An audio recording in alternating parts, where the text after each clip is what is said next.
Forex மார்க்கெட்ல beginners பண்ற common mistakes இதெல்லாம் தான். ஃபர்ஸ்ட் மிஸ்டேக் என்னன்னா ஹை லெவரேஜ் யூஸ் பண்றது. இதனால ரிஸ்க் ரொம்ப அதிகம்.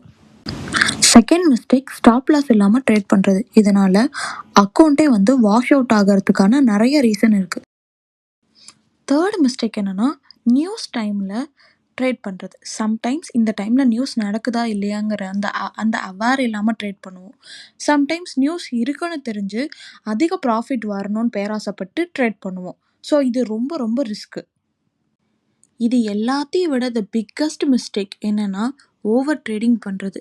அதை கண்ட்ரோலே பண்ண முடியாது. ஸ்டார்டிங்ல ப்ராஃபிட்ல இருக்கு நீங்க டே எண்டுக்குள்ள ஓவர் ட்ரேட் பண்ணிட்டே இருந்தீங்கன்னா ஹெவி லாஸ்ல முடிஞ்சிடும். ஸோ ஓவர் ட்ரேடிங்க இருக்கிறதுல ஒரு பிக்கஸ்டான ஒரு அடிக்ஷன். சரி, ஓகே. இதுக்கெல்லாம் சொல்யூஷன் என்னன்னு பார்த்தீங்கன்னா சின்ன சின்ன ட்ரேட் எடுக்கிறது. சின்ன சின்ன ட்ரேடுனா எப்படின்னா லைக் நம்ம பெரிய ரிஸ்க் ரிவார்டு ப்ராஃபிட் டார்கெட் பண்ணாம சின்ன ரிஸ்க் ரிவார்டை ப்ராஃபிட்டை டார்கெட் பண்ணணும். கம்மியான ட்ரேட் பண்ணுறது இது ஃபர்ஸ்ட் ஸ்டெப். தென் உங்களோட strategy.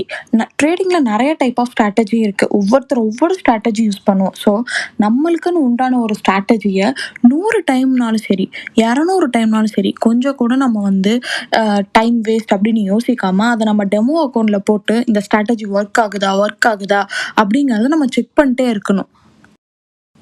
Third thing, session paste பண்ணி டிசிப்ளின் ட்ரேட். இந்த டைம்லேருந்து இந்த டைமுக்குள்ளே மட்டும்தான் என் என்ட்ரி ரேஞ்சில் வந்தால் மட்டும்தான் நான் ட்ரேட் எடுப்பேன் அப்படின்னு ஒரு ஒரு ஒரு ஒரு ஸ்ட்ராங்கான ஒரு மைண்ட் செட்டை நம்ம செட் பண்ணிக்கணும்.